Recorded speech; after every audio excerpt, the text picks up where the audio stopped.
HD ಕೋಟೆಯ ಕಬಿನಿ ಜಲಾಶಯದ ಅಣೆಕಟ್ಟು ವ್ಯಾಪ್ತಿಯಲ್ಲಿ ವಾಸಿಸುತ್ತಿದ್ದ ಹಾಡಿ ಜನರ ಗೋಳು ಕೇಳುವವರು ಯಾರೂ ಇಲ್ಲ ಎಂದು ಸರ್ಕಾರದ ವಿರುದ್ಧ ಬೇಸರ ವ್ಯಕ್ತಪಡಿಸಿದ್ದಾರೆ. ಸುಮಾರು 60 ವರ್ಷಗಳ ಹಿಂದೆ ಕಬಿನಿ ಅಣೆಕಟ್ಟು ಕಟ್ಟುವ ಸಲುವಾಗಿ ಹಿನ್ನೀರಿನಲ್ಲಿ ಹಾಡಿ ಜನರು ಇದ್ದ ಗ್ರಾಮವು ಮುಳುಗಡೆಯಾಗಿತ್ತು.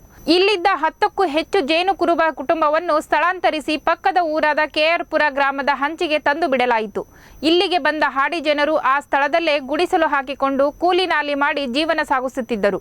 ಇನ್ನು ಆ ಚಿಕ್ಕ ಜಾಗದಲ್ಲಿಯೇ ಸುಮಾರು 25ರಿಂದ 30 ಕುಟುಂಬಗಳು ವಾಸಿಸುತ್ತಿವೆ. ಸರ್ಕಾರದಿಂದ ಸಿಗಬೇಕಾದ ಭೂಮಿ, ನಿವೇಶನ ಮತ್ತಿತರ ಮೂಲಭೂತ ಸೌಕರ್ಯಗಳು ಕೈಗೆಟಕದಂತಾಗಿದೆ.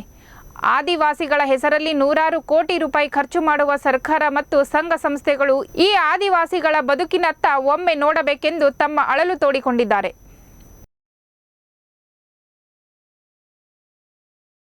ಸರ್ ನಮಸ್ತೆ, ನನ್ನ ಹೆಸರು ಲಕ್ಷ್ಮಿ ಅಂತ. ನಾನು ಕೆಆರ್ಪುರ ಹಾಡಿಲಿ ವಾಸ ಮಾಡ್ತಾ ಇರೋದು. ಆದರೆ ನಮಗೆ ಇಲ್ಲಿ ಫುಲ್ ಭಾಳ ತೊಂದರೆ ಆಗಿದೆ. 25 ಮನೆಗಳಿವೆ, ಮನೆ ಸೈಟ್ ಇಲ್ಲ. ಎಲ್ಲರಿಗೂ ಫುಲ್ಲೇ ಅನುಕೂಲ ಇಲ್ಲ ಸರ್, ಎಲ್ಲರಿಗೂ ತೊಂದರೆನೇ. ಬರೀ ಮನೆ ಸೈಟ್ ಬಿಟ್ಟರೆ ಇರೋಕೆ ವಾಸವಾಗಿ ಜಾಗನೇ ಇಲ್ಲ ಸರ್. ಎಲ್ಲ ನೀನು ಹುಟ್ಟ ಮಕ್ಕಳು, ಬೆಳೆಯ ಮಕ್ಕಳು ಎಲ್ಲ ಫುಲ್ ತೊಂದರೆಲೇ ಇರೋದು. ನಮಗೆಲ್ಲಾದರೂ ವ್ಯವಸ್ಥೆ ಮಾಡಿ, ಗೌರ್ಮೆಂಟ್ ಆಗಲಿ ಬೇರೆಯವರಾಗಲಿ ನಮಗೆ ವ್ಯವಸ್ಥೆ ಮಾಡಿ ಒಂದು ಜಾಗ ಅನ್ನೋದು ಕೊಡಿಸಿದ್ರೆ ನಮಗಿರಲಿ, ನಮ್ಮ ಮಕ್ಳಿಗೋಸ್ಕರ ನಾವು ಮುಂದೆ ಹೊರಿತೀವಿ ಸರ್. ಯಾಕಂದರೆ ಓದೋ ಮಕ್ಕಳು ಇನ್ನೂ ಬೆಳವಣಿಗೆಯಲ್ಲಿ ಇನ್ನೂ ಫುಲ್ಲಾಗಿ ಅವರೇ, ಅವ್ರಿಗಾರು ಮುಂದುವರಿಸಬೇಕು ಅಂತ ನಾವು ಕೇಳ್ಕೊತೀವಿ ಸರ್. ಇಲ್ಲಿ ಅಲ್ಲ ಕೂತ್ಕೊಂಡು ಅಲ್ಲಿಂದ ಅವರು ಆಗಲ್ಲ ಅಂತಂದ್ರು. ಅದು ಕಂಡವ್ರದ್ದೇ ಜಮೀನು, ಅದರಲ್ಲಿ ಆಗಲ್ಲ ಅಂತಂದಗಟ ಇಲ್ಲಿ ಎಲ್ಲ ಇದ್ರೆ ಜಾಗ ಸಿಕ್ಕಲ್ವಲ್ಲ ಅಂತ ಇಲ್ಲಿ ಬಂದು ಕಾಡಿತ್ತು.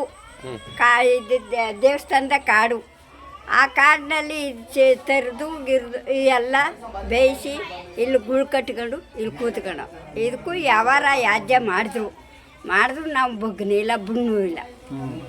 ಯಾಜ್ಯ ಮಾಡಿದ್ರು ಪೊಲೀಸ್ನವರೆಲ್ಲ ಬರ್ತಿದ್ರು, ಯಾರು ಬಂದ್ರು ನಾವು ಇಲ್ಲಿ ಬಿಡ್ನಿಲ್ಲ. ಆ ಕಲ್ಲು ನೆಡೋರು ನಾಲ್ಕಮ್ಮೂರೆ ಆ ಕಲ್ಲನ್ನೆಲ್ಲ ಕಿತ್ತು ಇಟ್ಬಿಟ್ಟು ನಾವು ಕೂತ್ಕೊಂಡಾಗಂಟ ಇಷ್ಟೆಲ್ಲ ಒಂದು 25 ಮನೆಗಳಿದೆ. ಇಲ್ಲೇನು ಅಂತಂದರೆ ಇವ್ರಿಗೆ ಯಾವುದೇ ಥರದ ಮೂಲಭೂತ ಸೌಲಭ್ಯಗಳ ಒಂದು ಅರ್ಧ ಎಕರೆಗಿಂತ ಸ್ವಲ್ಪ ಜಾಸ್ತಿ ಜಾಗ ಇದೆ. ಅಲ್ಲಿ ಒಂದು 30 ಮನೆಗಳನ್ನ ಅವ್ರು ಕಟ್ಟಿಕೊಟ್ಟಿದ್ದಾರೆ ಸರ್ಕಾರದಿಂದ. ಆದರೆ ಅದು ಬಿಟ್ಟರೆ ಅವರು ಆಚೆ ಈಚೆ ಹೋಗೋಕೆ ಎಲ್ಲೂ ಕೂಡ ಅವ್ರಿಗೆ ಒಂದು ಮೂಲಭೂತ ಸೌಲಭ್ಯಗಳಿಲ್ಲ. ಮತ್ತು ಇವ್ರು ಏನು ಅಂತಂದರೆ ದಿನನಿತ್ಯ ಕೂಲಿ ಅವಲಂಬಿಸಿದ್ದಾರೆ. ನಮ್ಮ ಇಲ್ಲಿ ಅಕ್ಕಪಕ್ಕ ಇರೋಂಥ ರೈತರ ಜೊತೆ ಕೂಲಿಗೆ ಹೋಗಿ ದಿನನಿತ್ಯದ ಒಂದು ಜೀವನವನ್ನು ರೂಪಿಸ್ಕೊತಾ ಇದ್ದಾರೆ. ಮತ್ತು ಅದಾದ ನಂತರದಲ್ಲಿ ಅವರು ಕೊಡಗು ಕೇರಳಕ್ಕೆ ಹೆಚ್ಚು ವಲಸೆ ಹೋಗ್ತಾರೆ ಆ ಸಂದರ್ಭದಲ್ಲಿ. ಯಾಕಂತಂದರೆ ಅವ್ರ ಜೀವನ ಬರೀ ಕೂಲಿಯಿಂದ ಅವಲಂಬಿಸಿದೆ. ಸೊ ಅದ್ರ ಜೊತೆ ಏನು ಅಂತಂದರೆ ಇವ್ರಿಗೆ ಇನ್ನೂ ಹೆಚ್ಚಿನ ಸೌಲಭ್ಯಗಳು ಬೇಕಾಗಿದೆ ಇವ್ರಿಗೆ. ಯಾಕಂತಂದರೆ ತುಂಬ ನಾವೆಲ್ಲ ಮನೆಗಳೆಲ್ಲ ನೋಡಿದಾಗ ಒಂದೊಂದು ಮನೆಯಲ್ಲಿ 4-5 ಕುಟುಂಬಗಳಿದೆ.